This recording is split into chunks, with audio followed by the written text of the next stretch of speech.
রাখার মতো রাখতে হবে। এটা কেন বললাম, কেন বললেন ভাই? উত্তর দিচ্ছিস।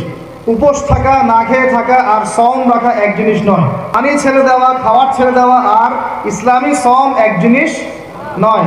অনেক ধর্মের মানুষ খাবার পানি ছেড়ে দিয়ে থাকে, উপাস থাকে, ঠিক না?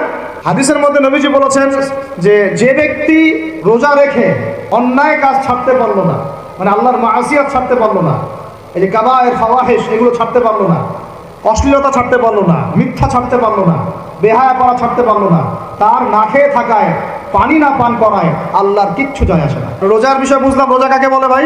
মানে রোজা মানে হচ্ছে আমি আল্লাহ পাকের সমস্ত নিষেধ ছেড়ে দিব। কি করব? আল্লাহর সমস্ত নিষেধ।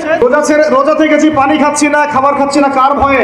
গোসল করার সময় এক ঢোক পানি খেলে কে দেখবে? চুপ করে এক লোকমা ভাত খেলে কে দেখবে? আল্লাহ ছাড়া কেউ দেখবে? কেউ দেখবে না। তারপর আপনি খান না কেন? আপনি খান না কেন? কারণ আপনি অনুভব করেন যে আল্লাহ পাক আমাকে দেখছেন। এটাই হলো ইহসান। এটার নাম কি? ইহসান। এটাই বলা হচ্ছে হাদিসে জিবরিলের মধ্যে, আনতা আবুদুল্লাহ কাআন্নাকা তারাহ।